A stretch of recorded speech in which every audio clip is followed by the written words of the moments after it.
Hello नमस्कार। मैं अपने एसएससी पीएसएम क्लास पर आप लोगों को बहुत बहुत स्वागत करता हूं। आज हम लोगों को केमिस्ट्री के टॉपिक एल्कली मेटल या फिर हिंदी में बोले तो क्षारीय धातु के बारे में विस्तृत अध्ययन करना है। ठीक है, क्षारीय धातु है, ये एल्कली मेटल। ये मेरे पास एक किताब है, ठीक, ये हम दिखा रहे, देखिए एल्कली मेटल या फिर एंड देयर कंपाउंड। ये जो बुक है हम लोग को इसी बुक से पूरा कंप्लीट करना है और ये बुक जो है वो IIT मेंस और नीट के लिए लिखी गई है। ठीक है, तो हम लोग इस बुक को जो है रेफरेंस में रखते हुए हम लोग पूरा विस्तृत अध्ययन करेंगे और कम टाइम लेते हुए। ठीक है, तो चलिए हम लोग शुरू करते हैं आपका एल्कली मेटल या फिर क्षारीय धातु। देखिए भैया, अगर हम यहाँ पे लिखना चाहें कि एल्कली मेटल, देखिए एल्कली मेटल और हिंदी में बोले तो क्षारीय धातु। ठीक है, अच्छा देखिए हम लोग एल्कली मेटल में इनमें रखते क्या है, देखिए जो हाइड्रोजन वाले ग्रुप हैं, जैसे इसके बाद लिथियम होता है, फिर सोडियम होता है, पोटेशियम होता है, फिर रुबिडियम होता है, फिर सीजियम होता है। लेकिन इसमें क्या होता है कि एल्कली मेटल में हाइड्रोजन को नहीं लिया जाता। ठीक है, क्योंकि हाइड्रोजन का आपका अलग से चैप्टर है और हम अभी बता रहे हैं क्योंकि हाइड्रोजन को इसमें क्यों नहीं ऐड किया जाता। ठीक है, देखिए इन सबको बोला जाता है एल्कली मेटल। अच्छा भैया, सबसे पहला क्वेश्चन इसी में उठकर आता है कि भैया इसको एल्कली मेटल काहे बोला जाता है, क्यों एल्कली मेटल बोला जाता है, क्यों क्षारीय धातु बोला जाता है। तो सबसे पहले हम लोग इसी पर बात कर लेते हैं। ठीक है, देखिए जो ये हमारे बाकी के एलिमेंट हैं, ये क्या करते हैं, जब ये लोग वाटर से रिएक्ट करते हैं, ठीक है, पानी से जब रिएक्ट करते हैं तो बनाते क्या है, देखिए यहाँ पे बनाइए LiOH बनाएंगे, यहाँ पे NaOH बनाएगा, ठीक है, यहाँ पे KOH बनाएगा, यहाँ पे RbOH बनाएगा, ठीक है, ऐसे, और यहाँ पे CSOH बनाएगा। ठीक है, ये आपको दिखाई दे रहा होगा। ठीक है, देखिए ये क्या है, एक बेस है, ये बेस है, बेस में क्षार है, और भी हाईली क्षार मतलब हाईली एल्कलाइन सोल्यूशन। जब ये लोग वाटर में जाते हैं तो उसको हाईली एल्कलाइन सोल्यूशन कर देते हैं, एल्कलाइन सोल्यूशन में क्षारीय कर देते हैं। ठीक है, पानी को क्षारीय बना कर देते हैं, तो इसी कारण को बोला जाता है एल्कली मेटल। क्यों बोला जाता है, हम लोगों ने सीखा इसलिए बोला जाता है क्योंकि ये जब पानी में घुलते हैं या फिर सॉल्व होते हैं तो ये जो पानी को एल्कलाइन कर देते हैं या फिर पानी को क्षारीय कर देते हैं, इसलिए इनको एल्कली मेटल बोला जाता है भैया। तो हम लोगों ने सबसे पहली बात सीख ली है। ठीक, अच्छा फिर हम लोग को दूसरा जो इसमें पढ़ना है वो इनके, देखिए आप लोगों ने पीरियोडिक टेबल पढ़ा होगा, पीरियोडिक टेबल में आप लोगों ने एस ब्लॉक पढ़ा होगा। ठीक है, तो एस ब्लॉक में क्या होता है भैया, एस ब्लॉक में देखिए पहले तो यहाँ पे ये होता है, फिर यहाँ पे कहीं पे, ठीक है, ऐसा कुछ। तो ये जो है फर्स्ट मतलब एस ब्लॉक में एलिमेंट आते हैं, ये भी एस ब्लॉक का होता है। तो इसको एस ब्लॉक में हम लोग क्यों रखते हैं इन सबको, ये हम लोग सीखते हैं। ठीक है, देखिए इन लोगों को सीखने के लिए हमको सबसे पहले जानकारी क्या होनी चाहिए, कॉन्फ़िगरेशन की, इलेक्ट्रॉनिक कॉन्फ़िगरेशन। जब हम लोग इसका इलेक्ट्रॉनिक कॉन्फ़िगरेशन करवाएंगे इसका, तो इसके जो बाहरी कक्षा में जो बाहरी जो एस आएगा, ठीक है, मान लीजिए यहाँ पे 5s आ गया या फिर 4s आ गया, 3s आ गया, 2s आ जाएगा। अगर हम लोग जब इसका कॉन्फ़िगरेशन करेंगे तो हर एक बाहरी कक्षा में जो है एक एक इलेक्ट्रॉन आएगा। ठीक है, चाहे वो 3s रहे, चाहे 4s, चाहे 2s। तो जो अगर ऐसा कुछ आता है बाहर एकदम लास्ट वाले कॉन्फ़िगरेशन में, जब एक एलिमेंट एस वाले में बच जाएगा तो आपको पता हो जाएगा कि ये जो है एस ब्लॉक का एलिमेंट है। तो इसलिए हम लोग जो है इसको एस ब्लॉक एलिमेंट भी बोलते हैं। ठीक है, तो एस ब्लॉक एलिमेंट भी हम लोग इसको बोल सकते हैं। ये फर्स्ट एस ब्लॉक एलिमेंट है, ये सेकंड एस ब्लॉक एलिमेंट। क्यों बोलेंगे, क्योंकि जब हम लोग इसका इलेक्ट्रॉनिक कॉन्फ़िगरेशन करेंगे भैया, तो जो एस जो एकदम लास्ट वाला जो आपका निकल के आएगा, जैसे मान लीजिए लिथियम है तो लिथियम का 3 होता है, तो हम लोग अगर करेंगे तो 1s2, ठीक है, 1s2 और 2s1। ठीक है, देखिए लास्ट में जो आया उसमें एस में एक इलेक्ट्रॉन है, तो हम लोग इसको बोल देंगे कि ये एस ब्लॉक एलिमेंट है। अच्छा भैया, हम लोगों ने सबसे पहली बात सीखी कि एल्कलाइन सॉल्यूशन, एल्कली मेटल बोलते क्यों हैं, जब वाटर से रिएक्ट करते हैं तो ये लोग जो है वाटर को हाईली एल्कलाइन कर देते हैं, जिसके कारण इन्हें एल्कली मेटल बोला जाता है। दूसरा हम लोगों ने सीखा इनको एस ब्लॉक एलिमेंट बोला जाता है। क्यों बोला जाता है, क्योंकि इनका जब हम लोग इलेक्ट्रॉनिक कॉन्फ़िगरेशन करते हैं तो एस में एक इलेक्ट्रॉन लास्ट में बच जाता है, इसलिए हम लोग इसको एस ब्लॉक एलिमेंट भी बोलते हैं। अच्छा अब देखिए, अब हम लोग को फटाफट इसमें जो है कुछ एग्जाम को पॉइंट ऑफ व्यू रखते हुए हम लोग को इसमें कुछ क्वेश्चन करना। देखिए सबसे पहले हम लोग इसमें सीखते हैं, ठीक, कि ऐसे पूछा जाता है कि, और जैसे देखिए ऑर्डर ऑफ एटॉमिक, ठीक, एटॉमिक रेडियाई, ठीक है, ऑफ एल्कली मेटल। अच्छा भैया, अब आपको एल्कली मेटल का एटॉमिक रेडियाई क्या होता है, जैसे मान लीजिए कि यहाँ पे हमारा जो है न्यूक्लियस है, ठीक, ये क्या है, न्यूक्लियस है जिसमें केवल प्रोटॉन रहता है, फिर बाहर जो है कक्षा रहता है, ठीक, ये कई सारे जो है कक्षक बने रहते हैं। तो इसमें मान लीजिए इलेक्ट्रॉन बाहर में यहाँ है, तो हम लोग क्या करते हैं कि ये जो है ये एटॉमिक रेडियाई है। ठीक है, तो एटॉमिक रेडियाई हमको सबको डिफाइन करना है। तो देखिए लिथियम था हमारा, ठीक है, इतना सब कुछ था मेरे पास में एल्कली मेटल में लिथियम, सोडियम, पोटेशियम और रुबिडियम और सीजियम है। तो एटॉमिक रेडियाई क्या होता है इसमें कि जब हम लोग ऊपर से नीचे जाते हैं पीरियोडिक टेबल में किसी भी, ठीक है, किसी भी ग्रुप में, जब आप लोग पीरियोडिक टेबल देखेंगे तो किसी भी ग्रुप में अगर हम लोग ऊपर से नीचे जाएंगे तो उसमें एटॉमिक रेडियाई बढ़ेगा। ठीक है, अच्छा यहीं पर आप लोग और लिख लीजिएगा एटॉमिक एंड आयनिक रेडियस, दोनों साथ में पढ़ लेते हैं, ठीक है। आयनिक रेडियस ये तो था एटॉमिक रेडियस। अच्छा, आयनिक रेडियस क्या होता है, यहाँ पे प्लस कर दीजिएगा, यहाँ पे प्लस कर दीजिएगा, यहाँ पे एक प्लस कर दीजिएगा, यहाँ पे एक प्लस कर दीजिएगा, यहाँ पे एक प्लस कर दीजिएगा, इसको भी ऐसे लिखा दीजिएगा, ठीक है, कि जब हम लोग ऊपर से नीचे जाते हैं तो आयनिक रेडियस बढ़ रही है, यहाँ पे लिख लीजिएगा आयनिक रेडियस, ठीक है, आयनिक रेडियस यहाँ पे लिख लीजिएगा, कहीं पे एटॉमिक रेडियस। अच्छा, तो हम लोगों ने क्या सीखा, हम लोगों ने सीखा एल्कली मेटल में जब भी हम ग्रुप में ऊपर से नीचे जाते हैं तो एटॉमिक और आयनिक रेडियस बढ़ रही है हम लोगों की, ठीक है, एटॉमिक है। अच्छा, अब जो सबसे मेन इंपॉर्टेंट चीज निकल के आती है, जो आप लोगों के क्वेश्चन में बार बार पूछी जाती है, कि आप लोग डेंसिटी का, ठीक है, डेंसिटी का आप लोग ऑर्डर मेंटेन करिए, ठीक है। जैसे दे दीजिएगा कि ऐसे क्वेश्चन आएगा, व्हिच ऑफ द फॉलोइंग, ठीक है, फॉलोइंग ऑर्डर इज करेक्ट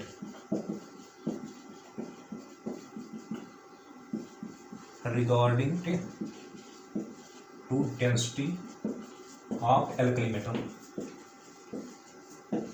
ठीक है।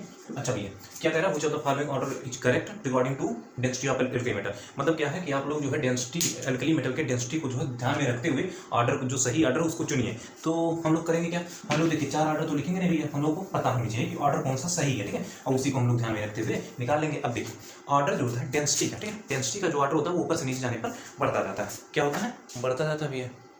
अच्छा, सही बात है, बढ़ता जाता है, लेकिन एक चीज यहाँ पे कुछ जो आपकी देखिए, हमने बोला बढ़ता जाता है, तो होना क्या चाहिए, लिथियम है, ठीक है, फिर सोडियम है, फिर पोटेशियम है, फिर, ठीक है, ये ऑर्डर होना चाहिए, किसके कारण भैया, डेंसिटी। और डेंसिटी क्या होती है, डेंसिटी ही घनत्व होती है, घनत्व मतलब देखिए यहाँ पे हम समझा रहे हैं डेंसिटी इक्वल टू होती है अपन, यहाँ पे मास होता है, ठीक है, द्रव्यमान अपॉन वॉल्यूम होता है, ठीक, मास अपॉन वॉल्यूम होता है, तो ये डेंसिटी होती है। हम लोग डेंसिटी किसके देख रहे हैं, एल्कली मेटल की, होना ये चाहिए, हम क्या करें, होना ये चाहिए, लेकिन यहाँ पे एक चीज निकल के आती है कि आप लोगों को इसको इस जगह पे कर देना, इसको इस जगह पे कर देना, ठीक। तो हम लोग लिखेंगे क्या, ये निकल के क्या है भैया, कि जो सोडियम की डेंसिटी है वो पोटेशियम से ज़्यादा है, क्या कह रहे हैं कि जो सोडियम की डेंसिटी है वो पोटेशियम से ज़्यादा है, बाकी ग्रुप में सब फॉलो कर ले, लेकिन जो सोडियम है यही नहीं फॉलो कर रहा। अच्छा भैया, तो डेंसिटी का ऑर्डर हम लोगों ने सीखा कि जो सोडियम के नीचे जाने पर तो बढ़ रही है, लेकिन जो सोडियम की डेंसिटी है वो पोटेशियम से ज़्यादा हो जा रही है, ठीक है, सोडियम की डेंसिटी पोटेशियम से ज़्यादा हो जा रही है। अच्छा, और एक बात और हम लोगों को सीख लेनी है कि जो तीनों आपको दिखाई दे रहे हैं ना, ये यहाँ तक लिथियम, पोटेशियम, सोडियम, इनकी डेंसिटी जो होती है वाटर से कम होती है, किससे कम होती है, वाटर से कम। अच्छा भैया, जब वाटर से कम होगी तो इन तीनों को जब हम लोग वाटर में डुबोएंगे, या वाटर में जैसे हम लोग ऐसे डाल देंगे वाटर में, तो ये क्या करेगा, फ्लोट करेगा, मतलब तैरेगा, ठीक है, डूबेगा नहीं, सोडियम डूबेगा नहीं, पोटेशियम डूबेगा नहीं, लिथियम डूबेगा नहीं, लेकिन जैसे हम लोग रुबिडियम को डाल देंगे, रुबिडियम जल में डूब जाएगा, ठीक है। तो हम लोगों ने सीखा कि जो सोडियम की डेंसिटी है वो पोटेशियम से ज़्यादा है, ठीक है, और इन तीनों की डेंसिटी जो वाटर से कम है, ये वाटर में जो है फ्लोट करेंगे, मतलब तैरेंगे, ठीक। अच्छा भैया, तो कई बातें हम लोगों ने सीख ली है, हम लोगों ने एटॉमिक आयनिक रेडियस सीखा है, हम लोगों ने डेंसिटी भी सीख लिया, हम लोगों ने जो है आपके इलेक्ट्रॉनिक कॉन्फ़िगरेशन से ये भी सीखा कि एस ब्लॉक एलिमेंट क्यों कहे जा रहे हैं, हम लोगों ने सीखा कि एल्कली मेटल क्यों बोले जा रहे हैं। इतनी बातें हम लोगों की अभी तक हो चुकी है। अच्छा देखिए, हम लोगों को फिर इसमें पढ़ना है कि melting point and boiling point, ठीक है, मेल्टिंग पॉइंट, अच्छा, अब बॉइलिंग पॉइंट। अच्छा भैया, आप लोग समझ रहे हैं, मेल्ट मतलब क्या है, किसी जैसे बर्फ होता है तो जब कितनी हीट देते हैं तो वो मेल्ट करने लगता है, पानी में बदलने लगता है, वही मेल्टिंग पॉइंट है। बॉइलिंग पॉइंट जैसे कितने टेम्परेचर देने पर वो बॉयल करने लगता है, ठीक है, तो बॉइलिंग पॉइंट। अच्छा भैया, इनका जो मेल्टिंग एंड बॉइलिंग पॉइंट है, ठीक है, वो क्या होता है, देखिए मेल्टिंग और बॉइलिंग पॉइंट दोनों, ठीक है, ये देखिए लिथियम, सोडियम, पोटेशियम, ऐसा लिख लीजिए वाटर, मतलब सबसे ज़्यादा मेल्टिंग पॉइंट किसका होता है, सबसे ज़्यादा मेल्टिंग पॉइंट लिथियम का होता है, फिर उसके बाद सोडियम का, फिर उसके बाद पोटेशियम का, फिर रुबिडियम, सीजियम। सबसे कम मेल्टिंग पॉइंट एल्कली मेटल में या बॉइलिंग पॉइंट अगर बोला जाए तो वो जो होगा वो इसका होगा, ठीक है, मेल्टिंग पॉइंट या बॉइलिंग पॉइंट सबसे ज़्यादा लिथियम का होता है। अच्छा भैया, क्यों होता है मेल्टिंग एंड बॉइलिंग पॉइंट सबसे ज़्यादा लिथियम का, देखिए हम लोग समझाते हैं, ठीक है। अच्छा, इसके पहले हम लोग एक छोटा सा यहाँ पे कॉन्सेप्ट पढ़ लेते हैं, ठीक है, सॉफ्टनेस का, ठीक है, सॉफ्टनेस। सॉफ्टनेस क्या है, सॉफ्टनेस मतलब आप लोग इतना समझ लीजिए कि जैसे मान लीजिए ये जो आपको कपड़ा दिखाई दे रहा है ये सॉफ्ट है, ठीक है। अच्छा, यहीं पे हम कुछ और उठा दे रहे, मान लीजिए ये जैसे ये पर्स है मेरा, ठीक है, ये क्या है, ये थोड़ा सा हार्ड है, सॉफ्ट नहीं है, ये सॉफ्ट है, ठीक है। अच्छा, हम लोग अगर इसको जैसे आप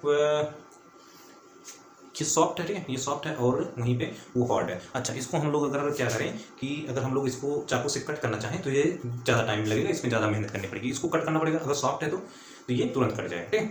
तो हम लोगों को पढ़ना है सॉफ्टनेस। सॉफ्टनेस जो होती है भैया वो एल्कली मेटल में नीचे जाने पर बढ़ती है, ठीक। अच्छा, नीचे जाने पर बढ़ती है, मतलब लिथियम, सोडियम, पोटेशियम, रुबिडियम, ठीक है। ये क्या हो, सबसे ज़्यादा सॉफ्ट कौन सा है, सबसे ज़्यादा सॉफ्ट ये है, सबसे कम सॉफ्ट लिथियम। लिथियम सबसे ज़्यादा यानी कि हार्ड है, मतलब अगर ये सबसे ज़्यादा सॉफ्ट है एल्कली मेटल में, जिसको हम लोग सोडियम है, फिर उसके बाद पोटेशियम, फिर सबसे ज़्यादा ये सॉफ्ट है, तो यानी कि लिथियम सबसे ज़्यादा हार्ड होगा। और अगर लिथियम सबसे ज़्यादा हार्ड होगा तो हम लोग यहाँ पे समझ सकते हैं कि लिथियम का मेल्टिंग एंड बॉइलिंग पॉइंट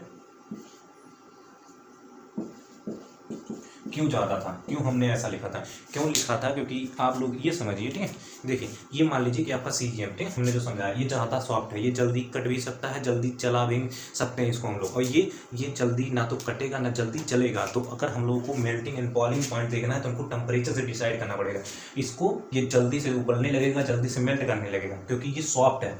यहाँ पे देखेंगे ये सबसे ज़्यादा हार्ड है, तो हार्ड होने पर ये बहुत ज़्यादा टाइम लेगा, बहुत समय लेगा, तब जाके ये जो है मेल्ट करेगा, यानी टेम्परेचर इसमें ज़्यादा लगेगा। तो जिसमें टेम्परेचर ज़्यादा लगेगा उसी का मेल्टिंग पॉइंट ज़्यादा, उसी का बॉइलिंग पॉइंट ज़्यादा। तो हम लोगों ने सीखा कि मेल्टिंग और बॉइलिंग पॉइंट किसका ज़्यादा है। फिर भैया हम लोग यहीं पर एक बात और सीख लेते हैं, इसको ऐसे भी लिख लीजिएगा, स्पेसिफिक हीट, ठीक है।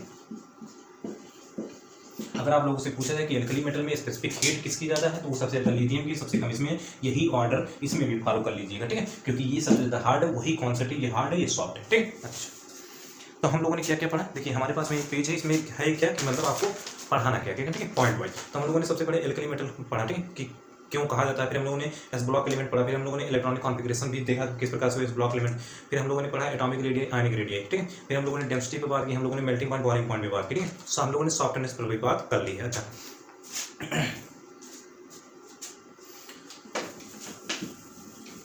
अब हम लोग को जो आगे बात करनी है वो इस टॉपिक पर बात करनी है, आपके आयोनाइजेशन एनर्जी। और आयोनाइजेशन एनर्जी इसमें बहुत बार पूछी जाती है कि किसका आयोनाइजेशन एनर्जी, कौन सा ऑर्डर करेक्ट है, कौन सा ऑर्डर करेक्ट नहीं है, ठीक है। तो देखिए बात करते हैं हम लोग आयोनाइजेशन एनर्जी। आयोनाइजेशन एनर्जी मतलब हम लोग लिख रहे हैं आयोनाइजेशन एनर्जी, ठीक है, ऑफ एल्कली मेटल।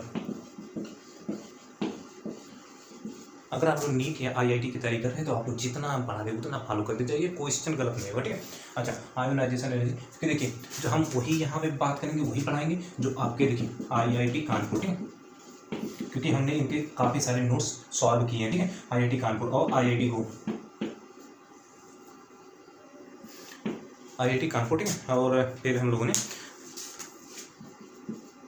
कोटा, ठीक है, इन दोनों का हमने कई सारे नोट्स को सॉल्व किए हैं, तब जाके हम पढ़ाए, ठीक है। और ये जो किताब है वो किताब भैया बहुत हाई लेवल की किताब है, जो कि हम जिससे आप लोगों को इसमें से निकाल के, क्योंकि डेंसिटी आपकी जनरल बुक में नहीं दी गई है, ठीक है, डेंसिटी हमें इसी से बता रहे हैं, ठीक है। तो आप लोग उतना पढ़ते जाइए, उतना सॉल्व करते जाइए, क्वेश्चन देखिएगा, लगाइएगा, लगेगा जरूर, ठीक। अच्छा, हम लोग आयोनाइजेशन एनर्जी पे बात करें। देखिए आयोनाइजेशन एनर्जी क्या होती है भैया कि मतलब कितनी एनर्जी दे दिया जाए उस एलिमेंट को कि जो उसका सबसे लास्ट जो क्लास में बैठा है, जो लास्ट आपके कक्षा में बैठा इलेक्ट्रॉन है वो उड़ जाए निकल के, ठीक। मतलब क्या करें, देखिए मतलब ये न्यूक्लियस है, अगर ये मान लीजिए हमारा लास्ट क्लास ये, यहाँ पे एक इलेक्ट्रॉन हमने बैठा है, हम लोग इसको कितना हीट दें, कितना हीट, कितना गर्म करें कि ये इलेक्ट्रॉन जो है निकल के खुद के बाहर हो जाए, ठीक, यहाँ पे बाहर हो जाए, तो इसको हम लोग क्या बोलेंगे, आयोनाइजेशन एनर्जी, ठीक। अच्छा, देखिए आयोनाइजेशन एनर्जी किसका कम होगा, किसका ज़्यादा होगा एल्कली मेटल में, वो हमने देखा। अब देखिए इसे यही बना रहने दीजिए। अच्छा, जब हम लोगों ने लिथियम को लाया, मान लीजिए हमने लिथियम को लाया, लिथियम छोटा सा साइज है क्योंकि 1s 2s तक जाता है। सोडियम को लाए 1s 2s 3s तक चला गया, ठीक है, तो सोडियम का कुछ मान लीजिए कि इतना बड़ा हो गया, ठीक, यहाँ पे इलेक्ट्रॉन बैठा है। फिर उसके बाद पोटेशियम मान लीजिए इससे जो है पोटेशियम सोडियम से थोड़ा बड़ा हो गया, ये मान लीजिए हमारा लिथियम है, ठीक, यहाँ पे बैठा है इलेक्ट्रॉन, और सोडियम यहाँ है, पोटेशियम उससे बड़ा हो गया, मान लीजिए लास्ट में आपका जो आपका CGM है उसमें इलेक्ट्रॉन बैठा है। अच्छा, तो हम लोग अब देख रहे हैं कि जो न्यूक्लियस है, न्यूक्लियस वही से न्यूक्लियस ही तो इलेक्ट्रॉन को खींचता था, न्यूक्लियस ही इलेक्ट्रॉन को खींचता था अपनी तरफ, आपके कूलाम लॉ से 1/4 Q1 Q2/R² से खींचता था। तो इसमें क्या हो रहा है कि इलेक्ट्रॉन बहुत दूर हो जा रहा है, इलेक्ट्रॉन बहुत दूर हो जा रहा है। इसमें क्या है, इलेक्ट्रॉन थोड़ा नज़दीक है, इसमें कहा गया इलेक्ट्रॉन और नज़दीक है, न्यूक्लियस के एकदम पास में बैठा, यहाँ पे बहुत दूर हो गया, यहाँ पे थोड़ा कम दूर है। देखिए तो यहाँ पे फोर्स जो है बहुत ज़्यादा है दोनों में, मतलब क्या किए हैं, दोनों बहुत चिपके हुए हैं, तो इनको तोड़ने के लिए ज़्यादा एनर्जी, ज़्यादा टेम्परेचर टेम्परेचर देना पड़ेगा, यहाँ पे हमको ज़्यादा टेम्परेचर देना पड़ेगा, यहाँ उससे कम देना पड़ेगा, यहाँ थोड़ा सा टेम्परेचर दिए तुरंत उड़ गया, क्योंकि इसमें फोर्स जैसे यहाँ पे बैठा सरकार है और यहाँ चला रहा कोई दूसरा सरकार है, ठीक है, यहाँ पे मान लीजिए दूसरा सरकार कोई चला रहा है, यहाँ पे बैठा कोई दूसरा सरकार है, तो यहाँ सरकार तोड़ने की संभावना बहुत ज़्यादा है, ठीक है। थोड़ा सा अगर कोई भी मान लीजिए दल बदली पार्टी या कोई भी हीट टाइप आ जाए तो वो तुरंत उड़ा ले जाएगा। यहाँ पे उसी प्रकार में है, यहाँ पर देखिए यहीं पर सरकार है, यहीं पर चलाना है, तो यहाँ पे ये भाग नहीं पाएगा, ठीक। इसी प्रकार से आपको समझना है। यानी क्या हुआ भैया, यानी हम लोगों ने समझा कि सबसे ज़्यादा उष्मा या हीट इसमें देनी पड़ेगी, यानी आयनाइजेशन एनर्जी लिथियम की सबसे ज़्यादा होगी, ठीक, सबसे कम तो लास्ट में पड़ेगा उसका होगा, तो लिथियम, सोडियम, पोटेशियम, रुबिडियम और सीरियम, ये लिख लीजिएगा आप लोग आयनाइजेशन एनर्जी के बारे में। अच्छा भैया, तो आयनाइजेशन एनर्जी हम लोगों ने समझ लिया है। अच्छा, फिर हम लोगों को क्या समझना है अब, अच्छा हम लोगों को इसी में एक टॉपिक को समझना है, इलेक्ट्रोपॉजिटिव कैरेक्टर, इलेक्ट्रोपॉजिटिव ठीक है, इलेक्ट्रोपॉजिटिव कैरेक्टर लिख दे, ठीक है। देखिए इलेक्ट्रोपॉजिटिव यानी धनात्मक चरित्र, यानी धनात्मक कैरेक्टर या धनात्मक चरित्र। अब ये क्या होगा भैया कि कौन सबसे ज़्यादा धनात्मक होगा इसमें से देखिए धनात्मक कब बनता है कोई भी चीज़, कोई एलिमेंट है, मान लीजिए हम यहाँ पे आप लोगों को समझा रहे हैं, यहाँ पे नीचे मान लीजिए कोई हमारा m एलिमेंट था, ठीक। अच्छा भैया m एलिमेंट था, इसको अगर +1 बनाना है तो m प्लस बनाएगा तो +1 इलेक्ट्रॉन छोड़ेगा। क्या कह रहे, जब कोई एक इलेक्ट्रॉन त्याग करता है तो वो प्लस बनाता है, और अगर इलेक्ट्रोपॉजिटिव यानी कि धनात्मक बनाना है तो उसको क्या करना पड़ेगा, इलेक्ट्रॉन को त्याग करना पड़ेगा। अब इलेक्ट्रॉन को जो अच्छे से त्यागेगा, जो कम टेम्परेचर में त्यागेगा, जैसे कोई आया तुरंत थोड़ा सा हीट दिया तुरंत त्याग दिया, तुरंत जो है लीव कर दिया इलेक्ट्रॉन को, अपना खुद पॉजिटिव हो गया, तो उसका यानी इलेक्ट्रोपॉजिटिव कैरेक्टर सही हो। और जिसको हम लोग टेम्परेचर देते जा रहे उसका इलेक्ट्रॉन निकल ही नहीं रहा और फिर वो प्लस बन ही नहीं रहा, तो यानी वो इलेक्ट्रोपॉजिटिव कम है, उसमें इलेक्ट्रोपॉजिटिव कैरेक्टर बिल्कुल कम है भैया। अच्छा, तो हम लोगों ने अभी देखा था कि जो जिसमें आयनाइजेशन एनर्जी में कि इनका तो बहुत ज़्यादा टेम्परेचर देने पे तब इलेक्ट्रॉन इनसे दूर जा रहा था, इसमें भैया बहुत कम टेम्परेचर देते तुरंत उड़ जाता था। मतलब इसमें जो एक दूसरा सरकार होता था वो पहले जो मेन सरकार से बहुत दूर होता था, ठीक है, तो उसमें थोड़ा सा हीट दिया तुरंत फेंक दिया, तो ये इलेक्ट्रोपॉजिटिव यानी ज़्यादा होगा क्योंकि कम टेम्परेचर पर तुरंत फेंक देगा, ठीक है। तो हम लोग अब की बार क्या करेंगे, ये वाला इलेक्ट्रोपॉजिटिव कैरेक्टर में हम लोग ये ऑर्डर फॉलो करेंगे, मतलब सीजियम सबसे ज़्यादा इलेक्ट्रोपॉजिटिव का, लिथियम कम इलेक्ट्रोपॉजिटिव कैरेक्टर रखेगा एल्कली मेटल में सबकी तुलना में भैया, ठीक है। अच्छा,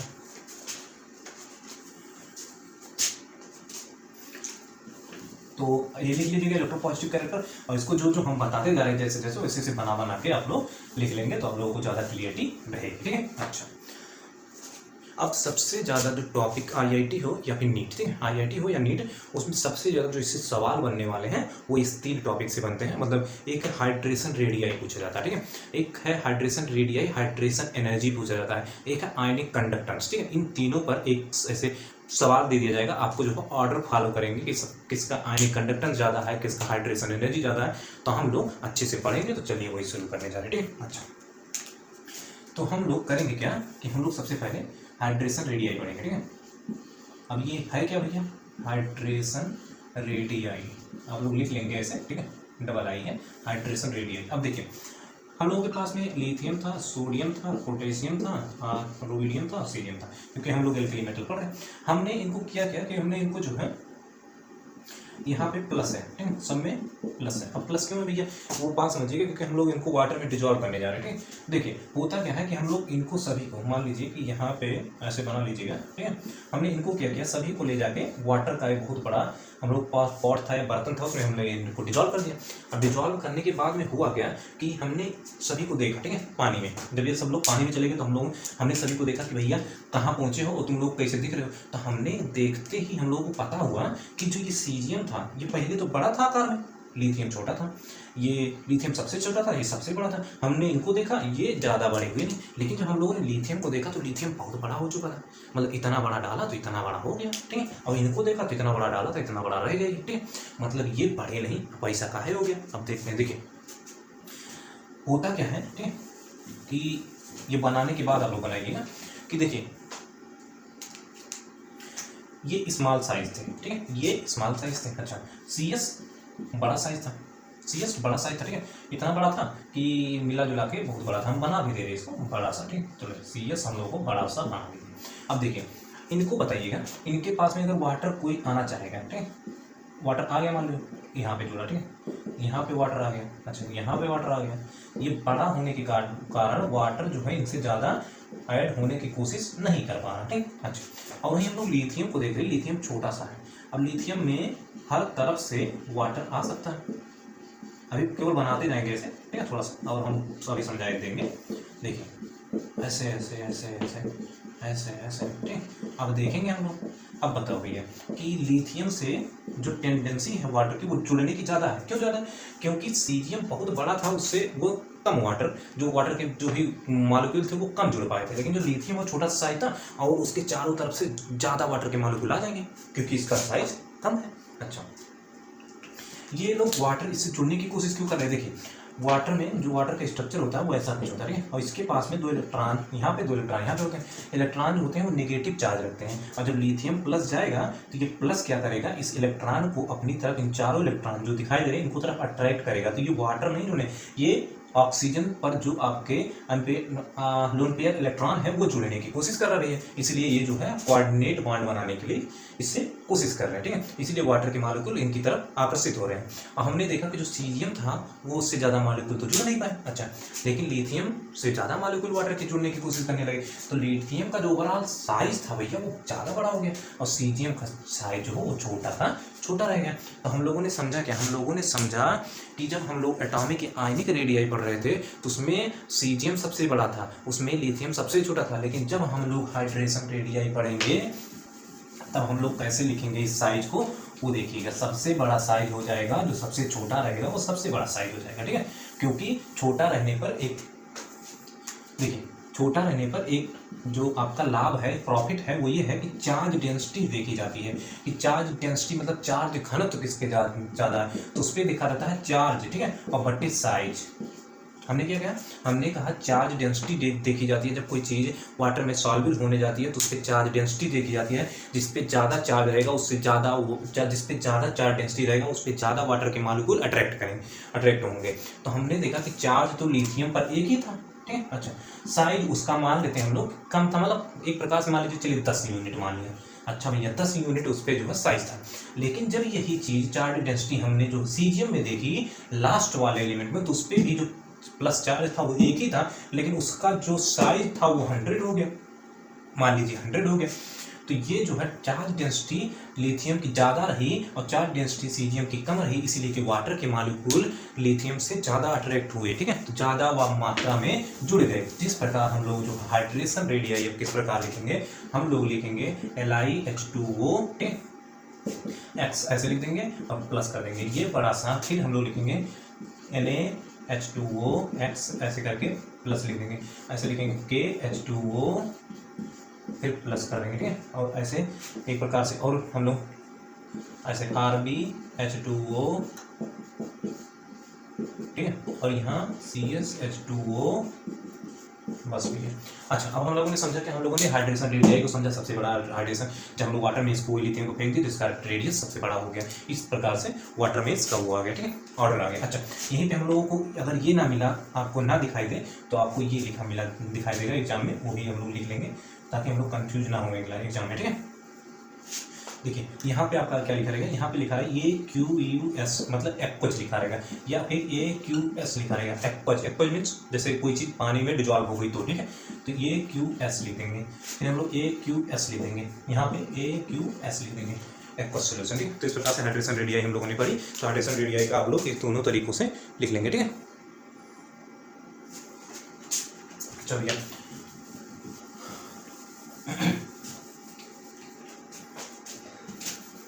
अब हम लोगों को पढ़ना है हाइड्रेशन एनर्जी। हाइड्रेशन एनर्जी उसकी ज़्यादा होगी जो ज़्यादा वाटर के मॉलिक्यूल को अट्रैक्ट करेगा। क्या करेगी? हाइड्रेशन एनर्जी उस एलिमेंट की ज़्यादा होगी जो ज़्यादा मॉलिक्यूल को अट्रैक्ट करेगा, मतलब क्या है, उसी की ज़्यादा होगी। हम लोग लिख सकते हैं Li plus Na plus K plus Rb plus Cs plus, ठीक है।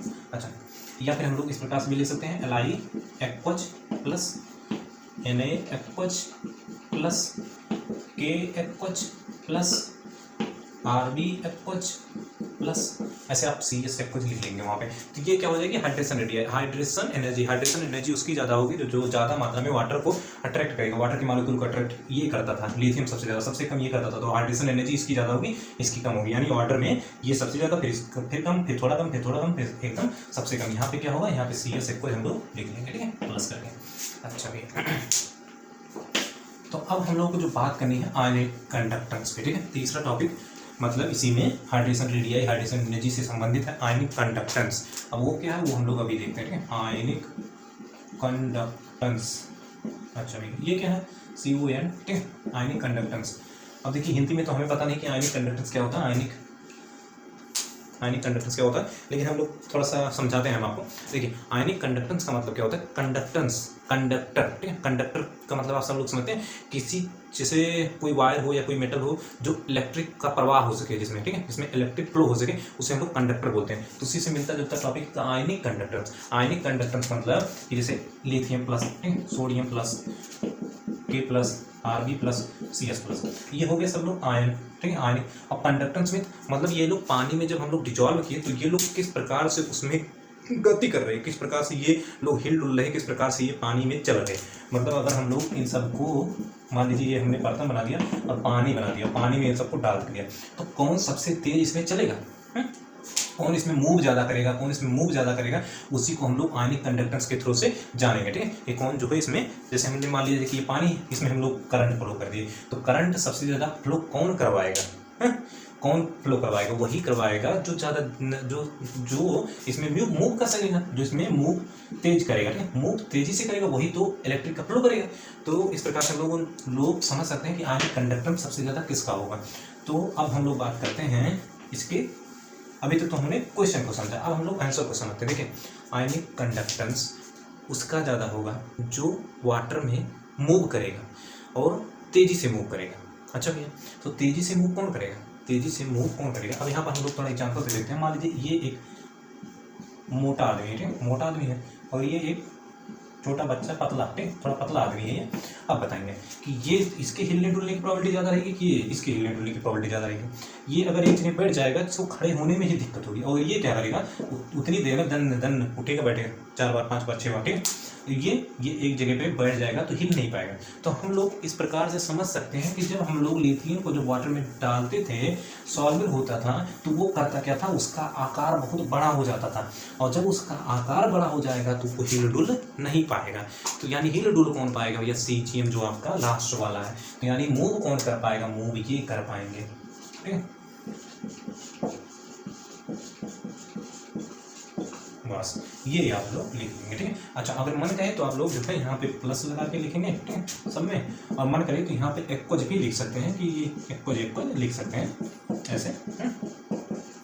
तो यानी बात ये हुई कि आयनिक कंडक्टेंस किसका ज़्यादा होगा, जो वाटर में मूव कर सकेगा। मूव कौन करेगा, जिसका आकार छोटा होगा। हम लोगों ने समझा था कि लिथियम का आकार भैया बहुत बड़ा था, तो लिथियम तो जल्दी हिल डुल पाएगा नहीं, तो वो मूव नहीं कर पाएगा, CGM मूव कर पाएगा। इस प्रकार इसका आयनिक कंडक्टेंस सबसे ज़्यादा होगा। तो क्वेश्चन इस प्रकार से आता है कि हो जाता following option is correct regarding to the ionic conductance of the alkali metal, ठीक। तो हम लोग उसमें तुरंत जो है हम लोग को याद रहेगा कि भैया कौन बड़ा था, कौन छोटा था, कौन हिल पाएगा, कौन डुल पाएगा। तो उसी प्रकार से हम लोग तुरंत उसमें निकाल सकते हैं, उसको हम लोग करेक्ट ऑप्शन को चूज कर सकते हैं, ठीक है। अच्छा भैया, तो ये हम लोगों ने पढ़ा।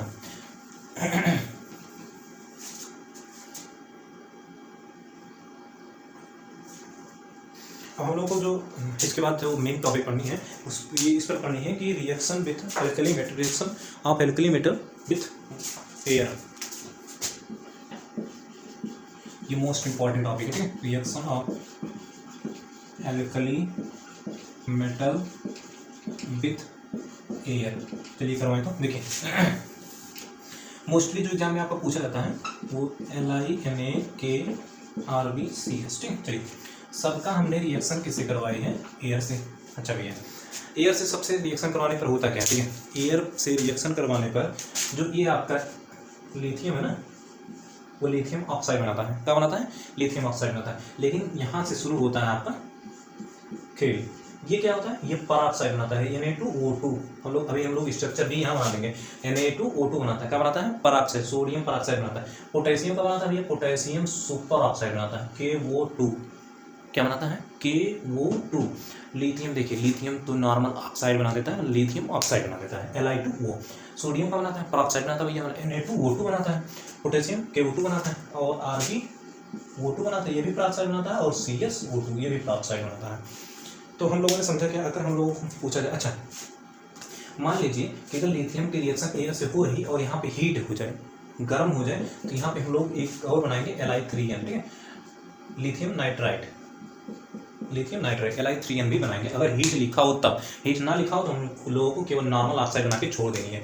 और अगर सोडियम एयर से रिएक्ट करता है भैया तो वो Na2O2 बनाता है। Na2O2 इसका स्ट्रक्चर हम लोग बना लेंगे ऐसे, वो माइनस माइनस, और यहाँ पे हम लोग लिखेंगे Na+ और यहाँ पर भी लिख लेंगे Na+।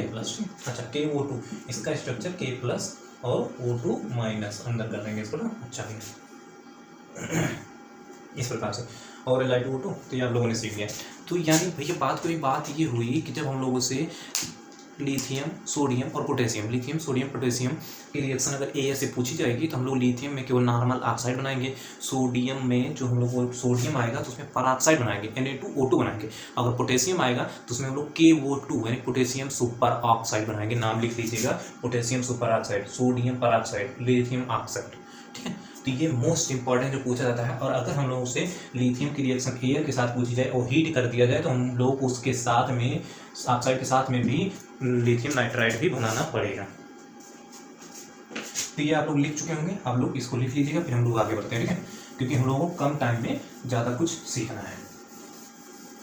अब हम लोग पढ़ेंगे reaction of alkali metal with the water, ठीक है, इससे करवाने वाटर से है। तो हम यहाँ पे शॉर्ट में लिख रहे हैं एल्कली प्लस वाटर, ठीक है, वाटर मतलब H2O क्या होता है। तो हम लोग लिख रहे हैं कि reaction of alkali metal with the water. तो एल्कली मेटल हम लोगों के पास में क्या था, LiNaK, ठीक है, RbCS। हम लोग किससे रिएक्ट करवा रहे हैं, पानी से, पानी मतलब H2O। अब देखिए देता क्या भैया, देखिए जब ये लोग पानी से हीट करते हैं तो ये ठंडे पानी से रिएक्ट नहीं करता है, तो इसको ऐसे बना लेंगे कि ये गर्म पानी थोड़ा बहुत मतलब भाप से रिएक्ट करता है, गर्म पानी से रिएक्ट करता है। लेकिन हम लोग यहाँ पे बना दे रहे हैं कि LiOH बनाता है प्लस हाइड्रोजन निकालता है, ये क्या बनाता है NaOH बनाता है प्लस हाइड्रोजन निकालता है गैस, ठीक है। अच्छा इसी प्रकार से KOH, RbOH और CSOH सब में हाइड्रोजन निकाल देंगे, ठीक है। तो हम लोग लिखेंगे क्या कि जब एल्कली मेटल वाटर से रिएक्ट करता है तो अपना क्षार बनाता है और हाइड्रोजन गैस निकालता है, ठीक है, हाइड्रोजन गैस निकालता है। या एलिब्रेट when alkali metal react with the water give their conjugate base and liberate hydrogen, ठीक है, मतलब हाइड्रोजन को प्रोड्यूस करता है। अच्छा भैया, तो हम लोगों ने समझा कि जब एल्कली मेटल की वाटर के साथ रिएक्ट करवाई जाती है तो उनका जो कंजुगेट बेस बन जाता है। जैसे Na है तो NaOH बन जाएगा, K है KOH बन जाएगा, और फिर वाटर से एलिब्रेट हाइड्रोजन गैस निकल जाता है, ठीक है। तो ये भी बात होगी। अच्छा अब हम लोगों को इस पर थोड़ी सी जो बना है ना ये बेस, उस पर हम लोगों को थोड़ी बात करनी है। इस पर सब कुछ भूल जाना है, थोड़ा सा इस पर बात करनी है कि जो आपका क्षार बना है। अब बताएंगे आप लोग कि इसमें जो स्ट्रेंथ ऑफ बेस, ये भी बेस है, ये भी बेस, ये भी बेस, ये भी बेस, ये भी बेस, सब क्षार ही हैं। तो इसमें जो स्ट्रेंथ ऑफ बेस मतलब सबसे ज़्यादा क्षार कौन सा है, ठीक है, सबसे ज़्यादा क्षार मतलब जैसे हम लोग कंपेयर करेंगे, ठीक है, कंपेयर अगर हम लोग इसमें करते हैं तो सबसे ज़्यादा स्ट्रेंथ ऑफ बेस है, मतलब क्षार की जो तीव्रता है वो किस में ज़्यादा है, तो क्षार की तीव्रता इस ऐसे लिख लेंगे COH में ज़्यादा है, LiOH में कम है। तो स्ट्रेंथ ऑफ बेस मतलब क्षार की तीव्रता आप एल्कली मेटल में जो CSOH बनता है उसमें सबसे ज़्यादा होती है। तो अगर हम लोग यहाँ पे लिखना भी चाहें कि स्ट्रेंथ ऑफ बेस, तो हम लोग इसको ऑर्डर में कैसे लिख सकते हैं, ऑर्डर में हम लोग इस प्रकार से लिख सकते हैं LiOH, NaOH, KOH, RbOH, फिर यहाँ पे CSOH एकदम लास्ट में लिख लीजिएगा। सबसे ज़्यादा क्षार होता है जिसकी तीव्रता सबसे ज़्यादा होती है। अच्छा फिर लिख लेंगे कि एल्कली मेटल का जो क्षार होता है, मतलब एल्कली मेटल का जो हाइड्रोक्साइड होता है वो जल में सॉल्युबल होता है, मतलब जब हम लोग इसमें जल में डाल देते हैं तो घुल जाता है और ये घुल कर जल को एल्कलाइन कर देता है, ठीक है।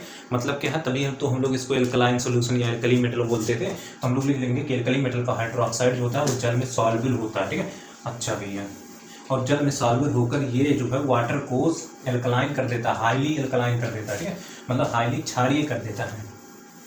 हम लोगों ने स्ट्रेंथ ऑफ बेस भी पढ़ लिया है। अच्छा भैया, अब हम लोग को जो बात करनी है वो अगले टॉपिक पर